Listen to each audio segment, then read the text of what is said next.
immigrant coming in are drug smugglers, human traffickers, that includes prostitutions and the rape trees that go along with it, as well as terrorists. And those are the areas of which I don't think many people in America are clearly aware. And that is why this film and other efforts on behalf to educate the public, I think, is so essential and so important. It is from San Diego to El Paso, 40% of that border with Mexico, is owned by the federal government. That's federal lands. And there is 4 million acres of wilderness on that area, which have been simply co-opted, as was shown in this video, by as a superhighway for drug trafficking and for human trafficking at the same time, and also for terrorist entrance into this country. The drug cartels clearly realize that it is federal land that now becomes the easiest point of entry. Border Patrol, I have to tell you, is extremely effective. So when Homeland Security says it is better on the border, it's true in some places. Border Patrol is very effective in urban areas, and they are very effective where there is private land that abuts the border. Legally, the Border Patrol has the ability of going into any property other than a home within 25 miles of the border on private land. And therefore, when you find those areas that are heavily dominated by private land and where the Border Patrol is allowed to do their jobs, the access is decreasing, it is safer, and the activity is decreasing. And it is decreasing because what it does is simply funnel the activity of those that we wish to keep out of this country now onto federal lands, because it is simply so easy. The border in Arizona specifically has always been a porous one. But because the Border Patrol is effective in other areas, the illegal activity, the bad guys that we want to keep out of here are now going to Arizona, so the situation is worse there, and it will only become worse until we take positive action on federal property on that particular border. It's one of the reasons why we have a Bill 5016 to try and allow the Border Patrol to have the same authority and opportunity on federal lands that they have on private lands, to do their job on.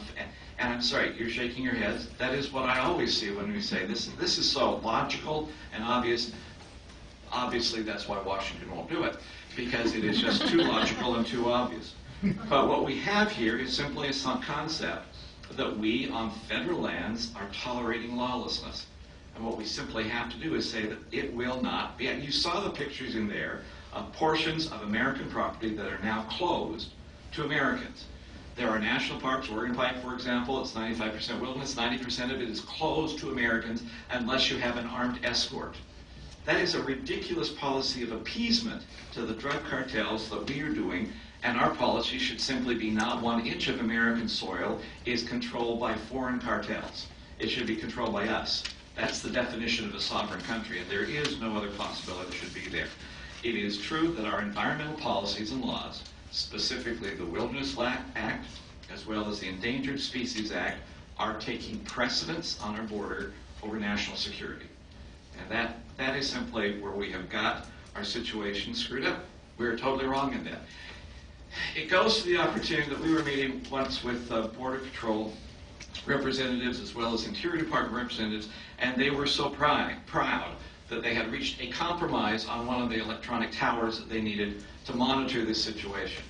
The Border Patrol wanted it on property that is wilderness designation, so they made a deal with Interior to move it somewhere else where both sides could agree. They were proud it was up, it was functioning. Unfortunately, from where they had to put it, it left a 3-mile hole in the security net where there would be no monitoring possible.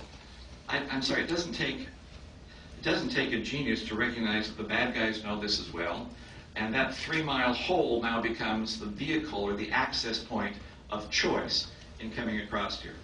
It is ironic as well that in our effort to preserve the quality of land and endangered species habitat, we are actually allowing it to be degraded by the criminal element trying to come into this country. As you said, I think in the video, it's like 8 pounds per alien as on average of the rubbish and trash that is left behind. Endangered species habitat is destroyed by people who have no concern or interest in it.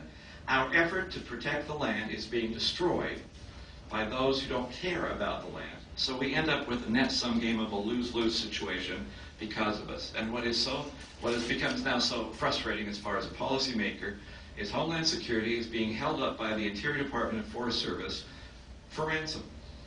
There are mitigation fees that have to be paid. Interior says, or tells us, that they have been paid $800,000 in mitigation fees from Homeland Security. Homeland Security tells us that they have paid out $9 million in that same time period of time. The numbers don't work because our records are not very clear about the situation. It's one of the things we'd like to get a hold on, because when we appropriate money to Homeland Security, we anticipate that money will be spent on border security. Instead, it's being spent to the Interior Department for such wonderful things like, well, when they were putting up electronic signals in the California desert at one time, they had to pay a biologist to sit around full-time to verify that when those 15-foot poles went up, there was no animal that was crushed by the base of that pole. In Arizona, we have hired, through Homeland Security money, 3 full-time Department of Interior employees whose sole job is to monitor the Sonoran pronghorned antelope.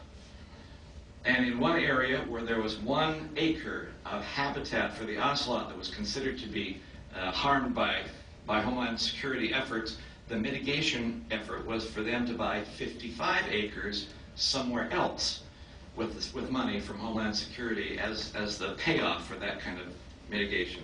The problem is, when we authorize money for Homeland Security, we expect it to go to improve the situation. It flat out is not. When Rob Krentz unfortunately was murdered in Arizona, it is not a coincidence the person who killed him came into this country through Fish and Wildlife, Interior Lands, federal lands, and exited in a very long route through the exact same spot, because it is so easy to come in and out of this country on federal lands. And that problem is simply because we prohibit on federal lands the Border Patrol from doing their job. Homeland Security has said there is no real conflict between border security and natural resource protection. It's true. If Border Patrol was allowed to do their job, it would enhance our environmental situation. They've also said that the violence is decreasing on the border. No, it's not, especially on federal lands. Homeland Security has said, well, it's a problem that's in the rural area, it's a long way away, it's not really important for us. It's wrong again. It is significant and important to us. And the key element is we need to give Border Patrol access to federal lands so they can do their job the same way they do it in urban areas and on private lands. I don't care how much money you want to spend down there on the border. It's useless unless Border Patrol has access. I don't care how many troops you want to send down to Arizona or New Mexico. It is useless if those troops don't have access. They have to be able to patrol on a regular basis, and the bad guys have to know that they will be patrolling on a regular basis. Otherwise, it is simply a free passport into this country. It is access that's the important element, and that's what we're trying to talk about. Border Patrol can do the job. We can control our borders, but they have to be allowed to do it, and currently the status quo is not allowing them to do their job. And that's why, for Janice Kephart and the others who are here, I am so grateful for this video. It illustrates the point brilliantly, and it illustrates what I think should be a common sense no-brainer for us as policymakers. But we don't know it. And getting this message out has got to be the most important thing that we can do right now.